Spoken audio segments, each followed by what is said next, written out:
Andile. We've also got Sikalele that's joined us this evening.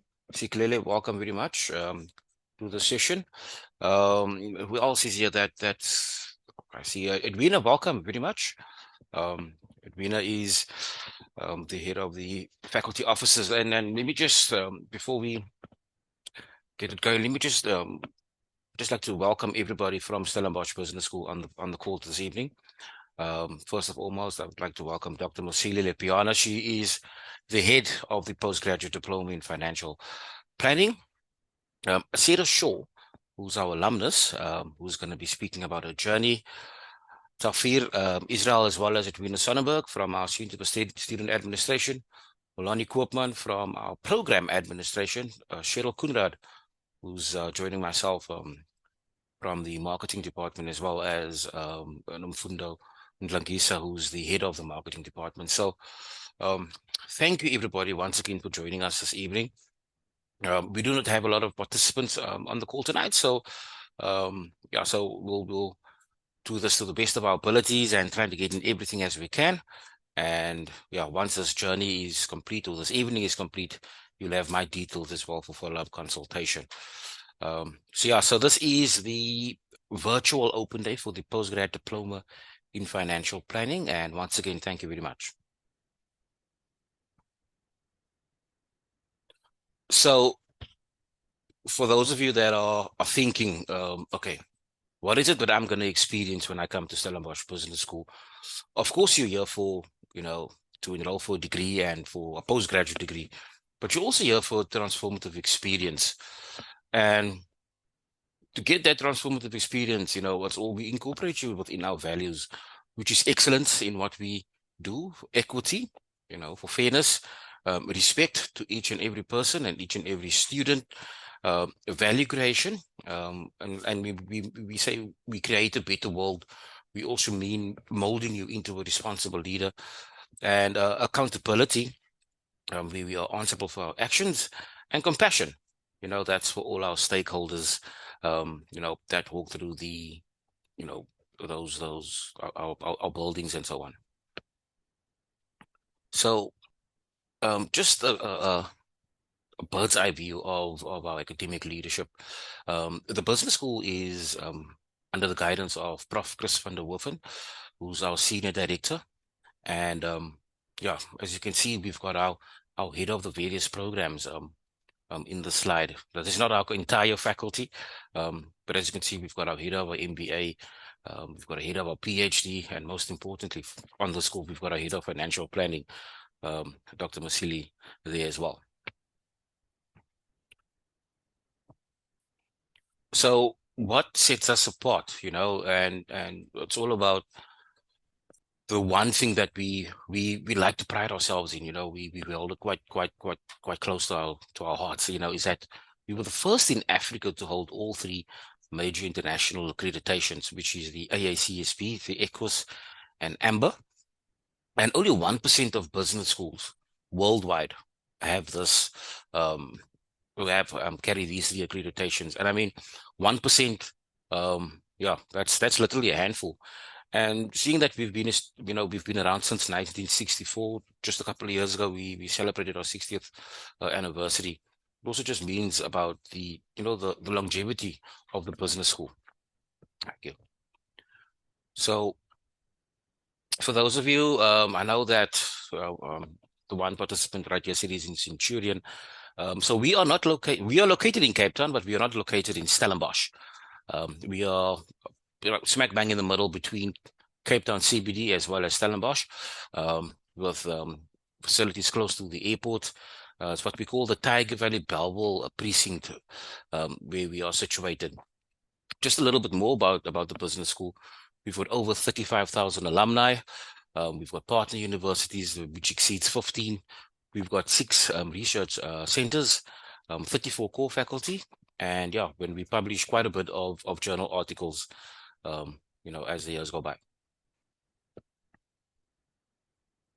So for those that are applying, and I'm assuming all of you are, so for this program, our applications have already opened for all our programs. So the 1st of April, it opened, and for this program, you need to apply by the 31st of October if you do not have direct admission, which would be your BComs, your LLB qualifications. But if you do not have that, but you have the NQF6, which is the advanced certificate in financial planning, which Dr. Mosili will explain about in depth a little bit later on, you need to apply by the 30th of September. 30th of September, only because that program or that process takes a little bit longer because there's interviews involved, and there's quite a bit of a screening process for that RPL procedure. Okay, so I'd like to just I know I did welcome her, but Dr. Mosili Lepheana, who's the program head, is a lecturer, of course, at the business school, and she was previously employed as a lecturer at the University of Johannesburg, which she lectures both undergraduate and postgraduate students. She's got experience in auditing, financial advisory, governance, oversight of development finance institutions, and of course, she does supervision as well. Dr. Mosili holds a PhD in finance from the University of Johannesburg, and her research interests are in financial literacy, debt management, financial sector development, financial inclusion, retirement, and investment planning. So if you look at those research interests, it basically tells you literally all the modules that you'll get in this program, and it prepares you well. It just shows you that the head of the program is aligned with the postgraduate diploma in financial planning. And on that note, Dr. Mosili, thank you really once again for this evening and for joining us, and over to you. Thank you, Henry. I would like to just welcome the people who joined us today. We're quite grateful that you're here today and you've shown interest in our program. I am sure that you have done a bit of research before coming here. That's the reason why you are here. And you have a bit of an understanding of what financial planning entails and the different aspects of financial planning.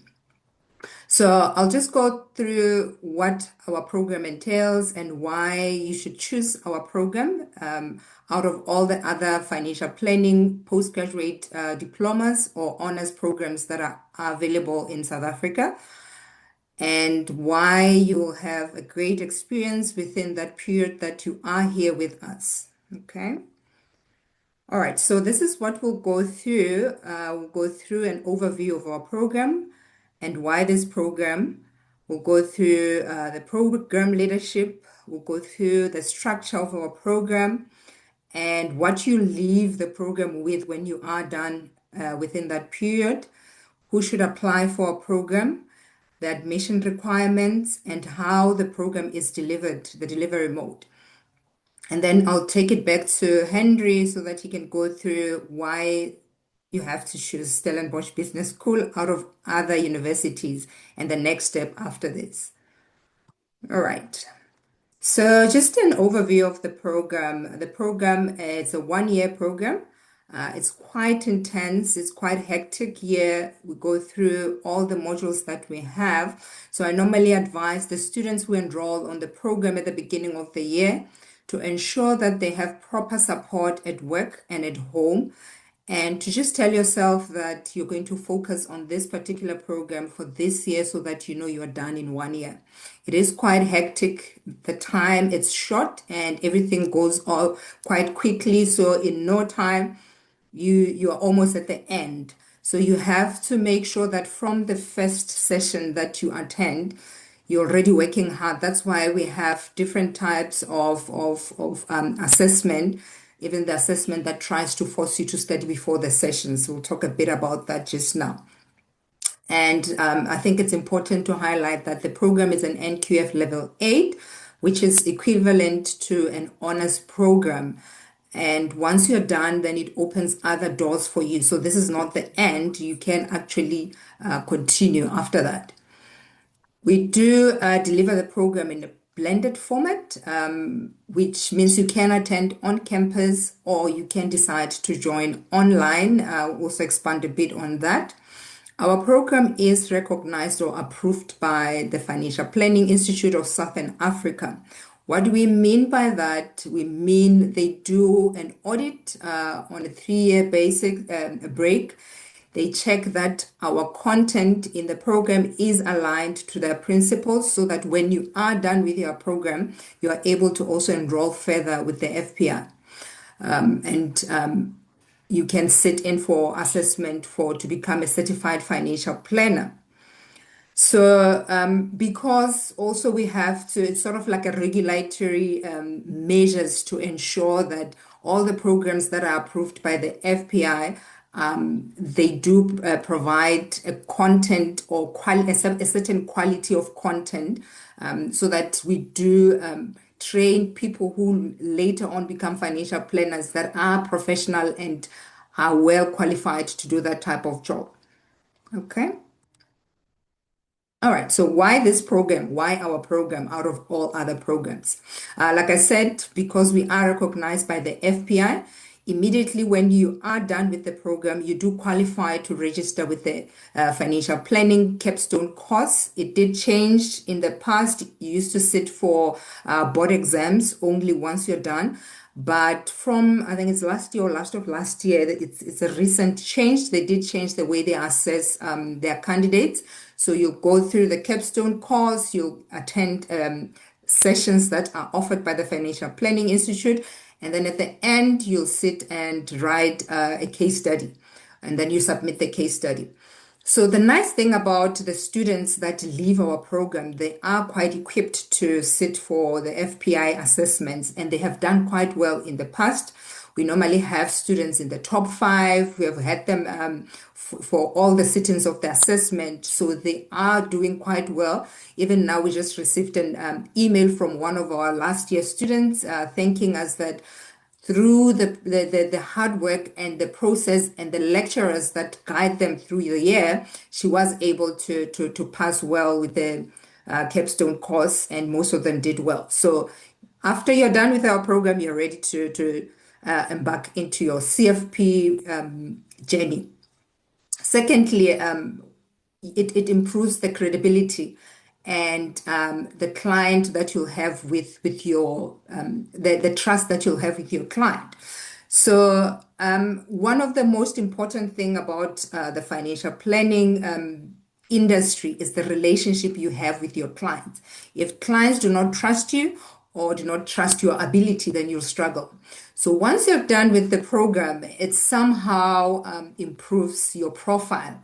And also the way you talk will change, your knowledge will change, your abilities will change, which will also improve the relationships that you'll have with your clients. And then thirdly, our program allows you to continue working while you're still studying, because our sessions are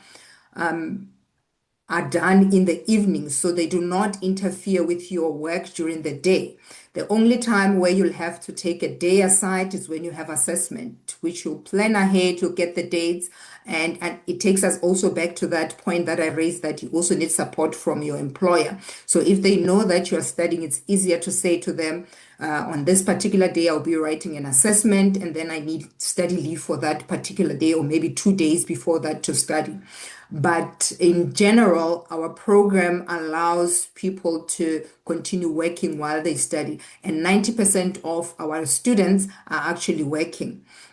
And then the last important thing, it will also open doors for you to be able to apply for our MBA. So once you've finished your program, you do qualify to apply. Obviously, it's not automatic that you go through the application process, and then also they'll do their selection to check if you are aligned with whatever they want. But it takes you to that step where you are eligible to apply for the Stellenbosch Business School, because you have an NQF levels 8. Yeah, okay. All right, so the curriculum of our program. So what are you going to do within that particular year? It is divided into 4 modules.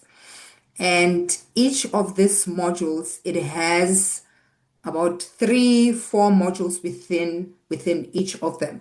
So as much as it's 4 modules, there's also different topics within modules, sort of like mini modules within a bigger module. So you'll first start in the first term, you'll do the financial planning environment, which includes tax, time value of money, and regulation. And then second term, you do corporate financial planning, which is your business entities, healthcare, retirement fund, and retirement planning. So you see all those 5 topics under corporate financial planning. They're done by different lecturers, and most of our lecturers working in the industry. So they bring in the practical part of financial planning, which is quite good for this program, because you get to understand, or you get to be taught by people who are actually working in the industry and doing whatever they are teaching. So the next module after that, which is in the term 3, will be the personal financial planning, which is divided into estate planning, trust, investment planning, and risk and insurance. Once you have passed all the 3 modules, then you can do the case study module, which is the last module. With the case study module, which is done in the last quarter of the year, there's no new topic. You're not learning any new topics. It integrates everything you have done in the previous 3 quarters or 3 terms. And you're putting it together to try and see different cases of different individuals and how you can help them as a financial planner. So you go through different types of cases with your lecturers and apply what you have learned so far in the previous modules. So because of that integration of all the previous 3 modules, you need to have passed the first 3 modules for you to be able to do the case study module. So let's say, for example, you fail the financial planning environment. You can still continue and do corporate financial planning and personal financial planning, but you won't be able to do the case study module. So it means the following year you'll have to come back and do the financial planning environment, then you can do the case study module. So that's why it's important for you to work hard from the beginning so that you can finish everything in 1 year. Because if you have to come back the following year and repeat 1 module, you're basically repeating the whole course, because you still need to remember what you did in corporate financial planning and personal financial planning, even if you passed them in the previous year, for you to be able to cope with the case study module. All right, so what do you leave with? I have touched on this a bit, so I'll go through this slide quite quickly. Like I said, you leave with the opportunity to be able to join the capstone course from Financial Planning Institute. You also leave with regulation fluency. What do we mean? We mean you'll be more confident about talking about tax, about talking about estate planning, and advising your clients in all the different aspects of their financial planning. You'll also be able to integrate all the different aspects of a client. So when a client comes to you and they want to discuss their retirement, their investments, and how to save on tax, you'll be able to do that. And also maybe include the risk, even if they didn't bring it up. So the nice thing is you'll be able to see everything in the whole picture. And you'll also be able to deal with different clients. So I think you have seen that we do have like the business entities and any other topic related to that. It helps you to deal with maybe clients who run their own businesses as compared to somebody who's employed. So all those aspects you'll be able to live with from this program and confidently advise your client. And I think another important thing when we talk about financial planning is we all, if you have been in the financial planning industry for quite some time, you are aware that in the past, people, when a financial advisor approached them, in their mind, it's just sales. You want to sell either an insurance or an investment to them. And financial planning, it's more than just sale. It's helping people to manage their finances, to have a better future, to build wealth and other aspects that it does entail. So the FPI and other international professional bodies, their goal is to try and professionalize the industry, Hence why it's important for you to get this qualification so that you can be able to go get your CFP. So once you're done with our program, it also somehow upgrade your level of professionalism. You will also hold yourself differently from before you have done the program, because you learn a lot through the process. You learn a lot about yourself, you learn a lot about other different topics and how other people actually deal with different clients in the industry. Okay, so who should apply for the program? We always say it's people who either already in the industry. Mainly, those are the people that we are targeting: your financial advisor, your wealth managers, or the financial planners. So, in some cases, because of where we come from, the history that comes with financial advisory, we have a lot of people who are good financial planners but do not have the qualifications. So it helps them also to specialize, sort of to also align the experience they have with the qualification. So those are the people that we are targeting. But I always also say we are not only targeting people who are already in the industry. We do have a certain percentage of students that come directly from undergrad without the experience in the industry, and they do enjoy the program. They learn a lot from people who are already in the industry.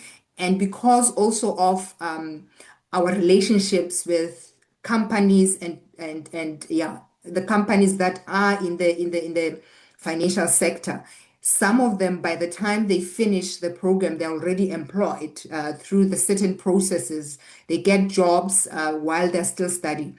So it's a nice space for people who are experienced. It's also a nice space for people who want to enter into this profession.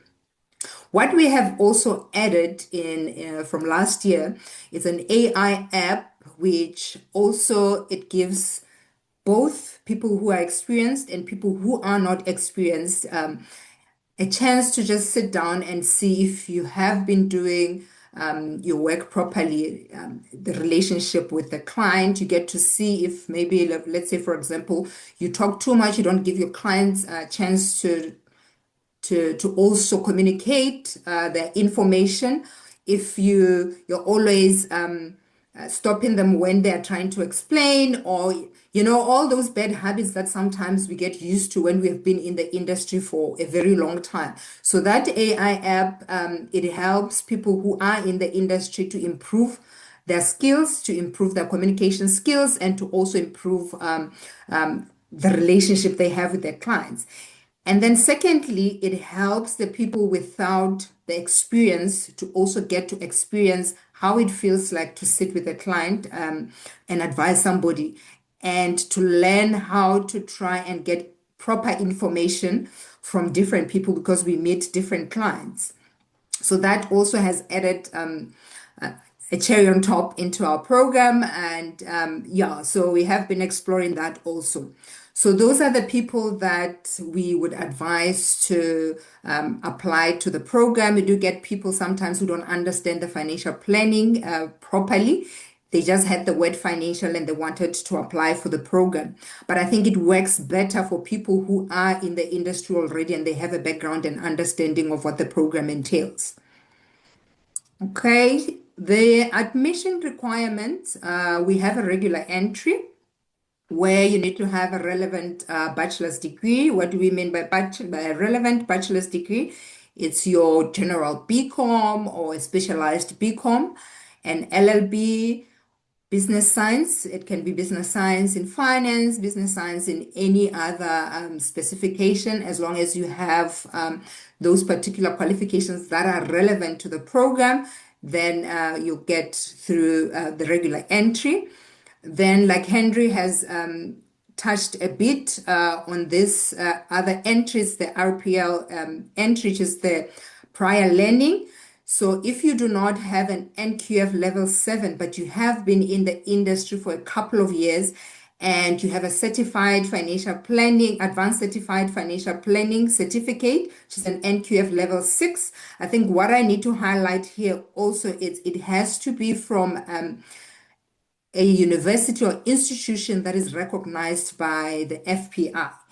So you need to go check first if you have an NQF level 6, whether the university or the institution that you studied at, it is recognized by the FPI. Sometimes people have done their certificates maybe 10 years back. And you find that at that time, when you did that particular advanced certificate in financial planning, the institution was recognized by the FPI, but is no longer recognized. So you also need to check that also, because if at the time when you studied it was recognized, we still consider that. Then, if you are going through the RPL entry or RPL route, you also need to have 5 years of relevant experience for us to consider you. And if we have considered you, then you'll go through the interview and then we'll let you know if you have been admitted into the program. So, with the RPL entry, experience is quite important, but with the regular entry, we do not require experience at all. The language that we use in our program, it's English. So as long as you're fine with English, you'll be fine in the program. You need to also be able to know how to use Excel, because our assessments are done on an Excel sheet. Just a basic knowledge about Excel, nothing complicated. We're not going to ask you to do formulas on the Excel sheet, but you need to be able to use Excel. And then for international students, they need to go through the SACA route to evaluate their qualification so that they can make the application process quicker. And then, yeah, evaluate their degrees. Okay. All right. So I have mentioned that our program is 1 year. I've mentioned that it is quite convenient for people who are working. And the reason for that is because our sessions are normally Tuesdays and Thursdays in the evenings. So even if we have an extra session, maybe on Wednesday for any particular reason, we'll still try to make sure that it's in the evening. It's aligned to the times that we have, because we understand that people work. So our sessions is 2-hour sessions. It's 6:15 to 8:15 on Tuesdays and Thursdays. Remember I said you can attend online, you can also attend on campus. So at the beginning of the module, we will ask students whether they are interested in coming to campus or they want to attend their sessions online. Then you can choose whichever method works for you. We still get some students who prefer to come on campus. You are allowed to do that. Given that we have enough students coming on campus, because also it doesn't make sense for the lecturer to come for 2 students while the rest of the students are online. But we do give students an opportunity at the beginning of each module to choose whether they want to attend on campus or online. And the assessments are also fully online. You can write from anywhere. You don't have to come to campus for our assessments. We have different types of assessments. We have quizzes. The quizzes are on a weekly basis. And the reason why we have quizzes is to try and make sure that our students come to our sessions prepared. You study before you can, so that you can engage with the lecturer. And then we have different types of assessment. We have assignments where you have an individual assignment. We also have a group assignment. So the group assignment also helps you to live here, not just with a certificate, but to also live with mentors, with friends, and people that you can contact in the industry when you start working.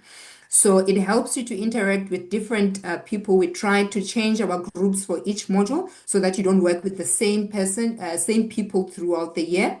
And then the last assessment will be your exam. But all you can do them fully online. So it means you can study from anywhere around the world.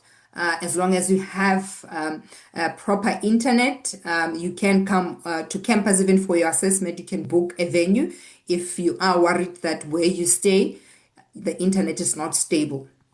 Okay. Right. So that's about the program that I wanted to tell you about. I will hand over back to Henry to do the remaining slides.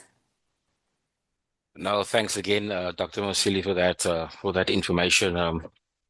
It truly is a special program, and yeah, and I'm pretty sure that for those of you that will be joining this program, you'll really find out just why this program stands out. I know there's many universities that's actually got financial planning schools, and it does seem like Stellenbosch Business School is the preferred one of choice. Um, so yes, so of course, why Stellenbosch Business School? And as I mentioned earlier, we are Triple Crown accredited. Everything that we do is based, it's for Africa. We're based in Africa, but however, we have partnerships all over the globe. But it's we're a global business school, but we've got African context. And of course, um, you are involved with a leader or ecosystem of leaders, which includes your alumni, the faculty. We have various events where you'll be able to touch base with various industry experts. And of course, one thing that we try to drive throughout your academic journey is to be a responsible leader. So the foundation of everything we do, of course, is that we develop you through our teaching programs. We demonstrate what we do and how we do it through our research. And we try to distinguish through the quality of our relationships that we build with our faculty, with yourself as the student and people from the outside. I think just the last slide. So yes, yeah. So if you want to unlock your impact, they are the details to apply. Applications at stellenboschbusiness.ac.za. And there's the numbers and so as well as our website. The website where you'll have an apply button right on top on the left-hand corner, which you'll go to apply. And I just want to speak about somebody that did apply. And now is part of our alumnus, and she'll be joining us, or she'll be speaking to you shortly. Her name is Sarah Shaw, CFP. She's a director at the Railfund Capital Partners, a Cape Town-based wealth management firm. And over the past 7 years, she has progressed through roles in operations and investment consulting before being appointed as a director in 2025. Her work focuses on wealth management, tax planning, and estate planning, advising clients on retirement funding strategies, tax compliance, and estate structuring. And most importantly, she's got a PGDip in financial planning from Stellenbosch Business School, and she went on to do the CFP board exam. Sarah Shaw, thank you very much for joining us this evening. Just on that CFP designation that you've got, I just wanted to ask you, and I know that Dr. Mosili also mentioned this during a presentation. How does the CFP how does this program prepare you for that CFP board examination? Thanks, Henry, for having me, and yeah, welcome everybody. I think you're making a really positive step in the right direction with considering Stellenbosch Business School for the PGDip in financial planning. Yeah, my experience was a few years ago, but I can safely say I haven't looked back since I got this qualification. The course with Stellenbosch Business School is structured almost too perfectly for the CFP designation. It set me up, perfectly to take that board exam where, as Dr. Mosili mentioned, you go through each module, the personal financial planning environment, corporate financial planning, and then combining everything that you've learned into the case studies. And the CFP board exam, at least when I wrote it, was purely case study based. I think it still is after having completed the capstone course. And really, without that practical case study experience that I gained through Stellenbosch Business School, I can safely say that CFP board exam would have been virtually impossible. And that's not just speaking to the knowledge required to pass the board exam. It's learning, it applies to the techniques that Stellenbosch Business School taught us and how to approach case study, the practicals in the case studies. And in the real world, you're not going to get a case study and say, well, you have 3 hours to answer that. So, but what Stellenbosch Business School did teach, and what the CFP then goes on to mimic, is it really trains you how to think correctly first, and really trust your gut and follow your instincts, and that generally lands up being the correct route to take with a client's financial plan. And yes, you do need to interrogate your thinking, which again you'll learn how to do through Stellenbosch Business School. They will teach you techniques and pointers on how to interrogate your own thinking, but generally speaking, when you are given a case study, your initial instinct after going through the course will be the correct one. Okay, that's good to know, Sarah, and just thanks for that, for explaining that process. So I know that when you graduated cum laude on this program, and congratulations for that. Thank you. And I see that you've gone through, it's what we call progression without your career. Do you still use what you were taught on this program? Whether it's weekly or daily or at work, or do you still use what you've been taught in this program in your everyday life? Absolutely. I am not ashamed to admit it, that on my Google Drive through work, I have Stellenbosch Business School, PGDip Financial Planning. I have all my folders. They're all very neatly organized. And whenever I need to refer back to my notes, sample answers, Excel spreadsheets that I put together during my time, it's very easily accessible. I know exactly what I'm looking for, where to find it. It really is invaluable. I use it every day, and I graduated, I think, nearly 4 years ago. Okay, that's good to know. Anybody else have some questions for Sarah, for Dr. Mosili as well? While we've got him on the line,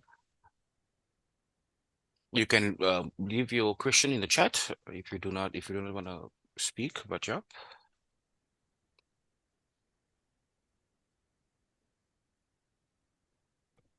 Okay, I'm just going through the chat, Doc. It says here, what are the career paths after the qualification? Where do the CFPs work? As in companies that your graduates usually get employed. And also, is it possible for your graduates to start their own practice instead of working for an employer? I'll leave that with both of you, Sarah and Dr. Mosili. And if they do open their own practice, what type of services do they usually provide to the public? Andile, thank you very much for that question.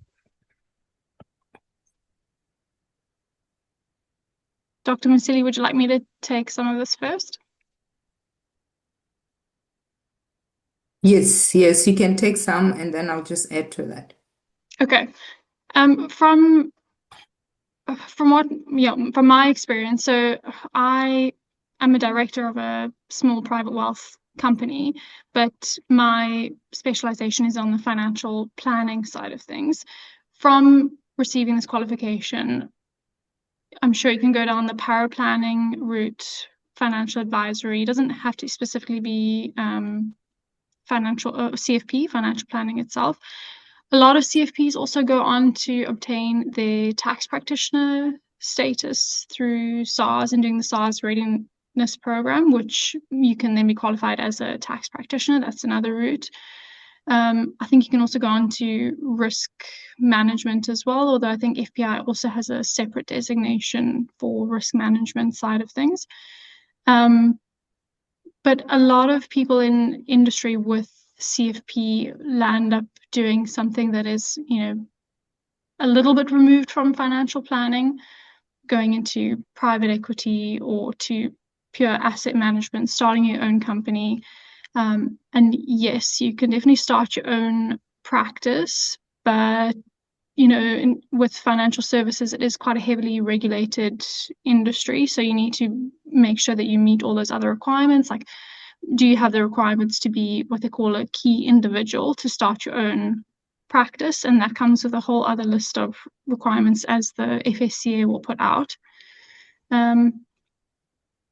What type of services do they usually provide to the public? So that can be anything from, pure investment management, so managing a retirement annuity without like giving advice on it, so purely structuring the underlying portfolio, writing up wills, estate structuring, the simple like power planning side of things. Dr. Mosili, would you like to add to what I'm saying? I do. I think that's a very good answer. For me, I would advise somebody who's starting to be under a company so that you learn. You learn from people who have been doing this for a couple of years before you can put yourself out there and do it on your own. There are companies that actually have structures that allow you to be sort of running your own business while you're under them. So I remember when I started working as a financial advisor, I was approached by Liberty. I don't know if they still do that. So what they used to do is they'll give advisors laptops, and then they'll give you maybe a salary for 2 or 3 months, kept at a certain amount. And they'll also give you training and just help you to get on your feet. And after those 4 months, then you're on your own. So there are certain structures out there within certain companies. I was also sitting with people from PPS. I'm not advertising any company, but they also said they have 3 different models of incoming advisors.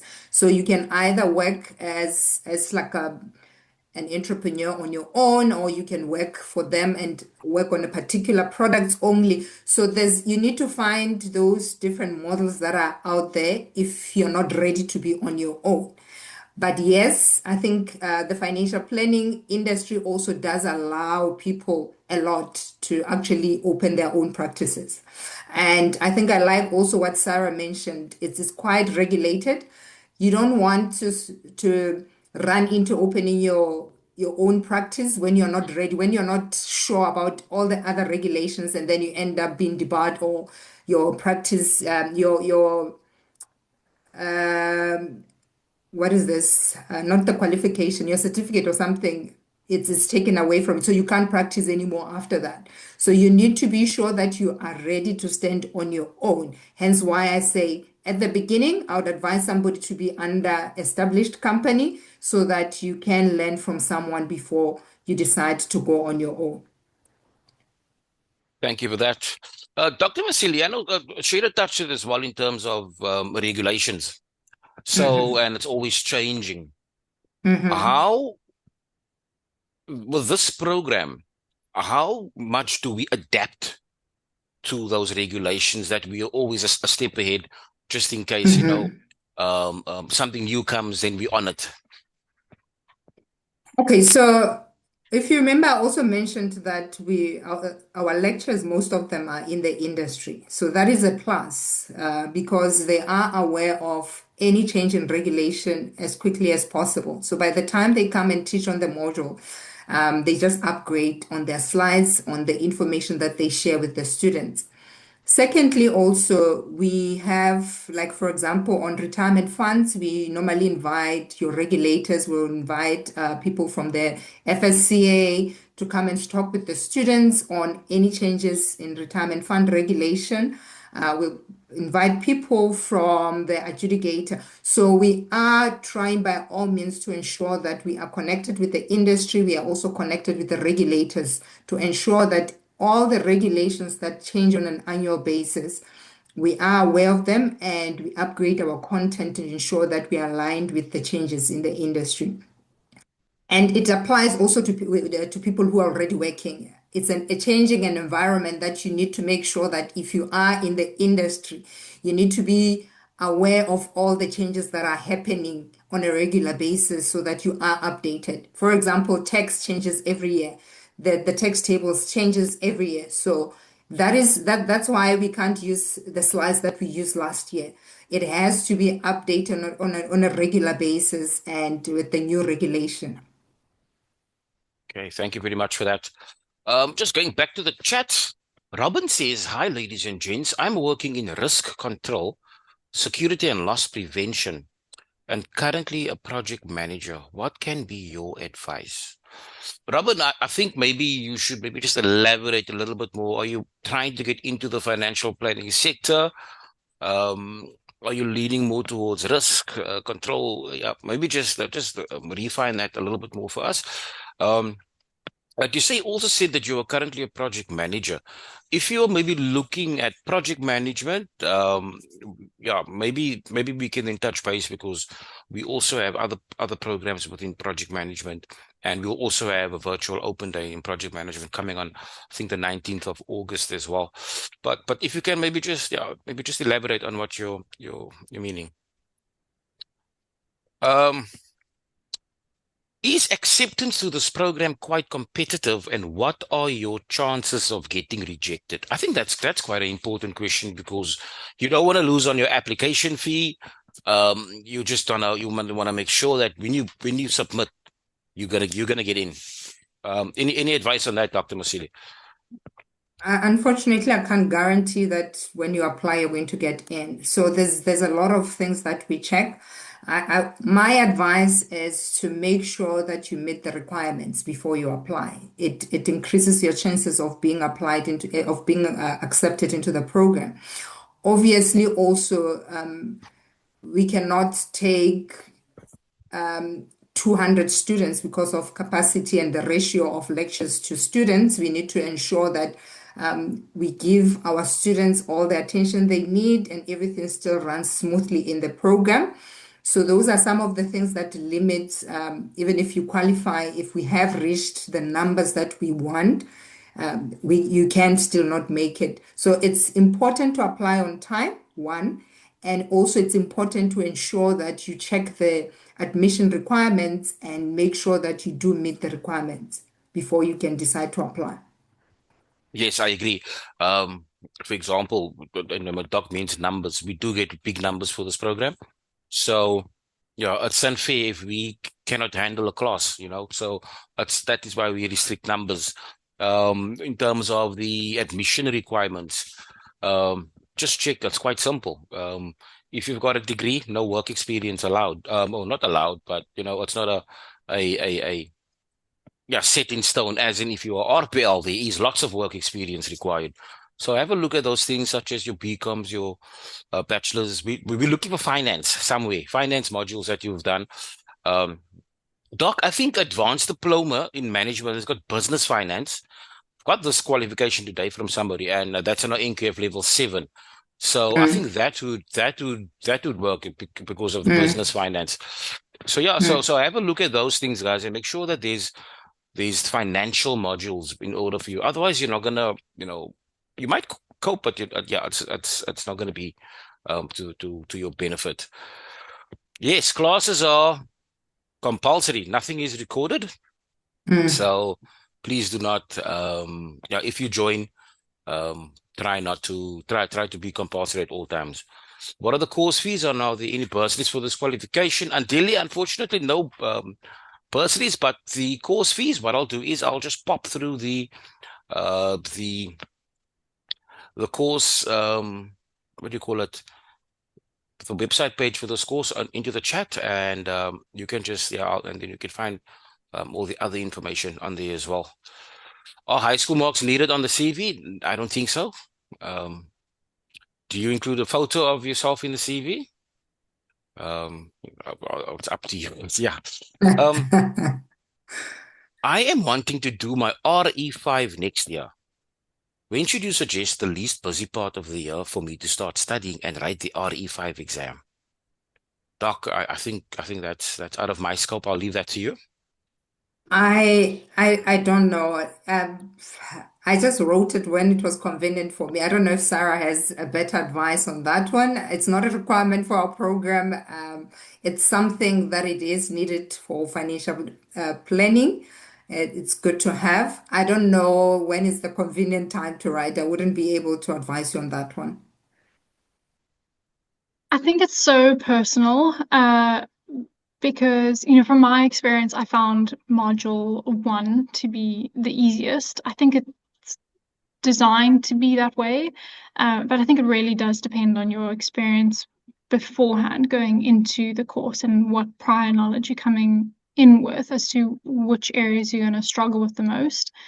If it were me and I was asking this question, I would say definitely do not do it during business entities, but it really is so personal. And there is I don't know if I'm allowed to say this, but there's an amazing stack of notes on RE5 that lingers around in industry. And if you get your hands on those notes, I don't see RE5 being a massive concern. It's about 10 hours of studying and you'll pass it, no problem. 10 hours of studying. Come on. You've just given us 2 hours of your time, so it's achievable. I see that we don't have any other questions, and Sarah, any last parting words from your side? Yeah, I think I'll speak a bit to the class attendance. I don't know if there are records of classes. I don't think I missed any classes, and I will say that I think that set me up for, the success during the course. It's 2 hours twice a week. A lot of us spend more time in the gym every week. I really think it is so doable. Like Dr. Mosili said, where you can get support, get that support. I think I am speaking from quite a privileged position in that at the time I had, no kids, no pets, like no responsibility aside from myself. So where you can get support, get it. I think you will need it because, if you are working a full-time job or studying elsewhere at the same time, it can be really demanding. It's a very intense course. You learn a lot within a short space of time. But go to the classes, ask all the questions. There are no stupid questions. And you're so privileged to get access to some of the greatest minds in the industry and be able to ask, top experts on what they would do in certain scenarios. You can pick, some really incredible minds, and not just from the lecturers. Your peer group is so diverse. Everyone comes from very different backgrounds, they have very different lived experiences, very different working experiences, and everyone brings a unique perspective. And I think that's so valuable to be able to access those different perspectives and apply, new schools of thought to work. And, as financial advisors or financial planners in South Africa, we have a huge responsibility in that so few South Africans are actually able to retire by the time they get to 65. If you're able to make a small change in that you're able to get an extra 5, 10, 15, 20 people across the line by the time they reach 65, I think your work has been really impactful and really meaningful for the country. Meaningful for the country. Thank you very much for that kind words, Sarah, and thanks once again for joining us. I'm just gonna put my email address for everybody in the chat. So if you have any queries further than this, you are more than welcome to just reach out to me. And thank you very much for your questions. Thanks for coming tonight. We almost thought this wasn't going to happen, but it did. Thank you very much, Dr. Mosili. Sarah Shaw, thank you very much for your time. Thank you, superstar. Edwina and Tafir from our Center for Student Administration, Melanie from our Program Administration, and Cheryl from our marketing team. Thank you very much once again, all of you guys, for coming. And with the technical side of things, Zainab Osman, thank you very much for your time as well.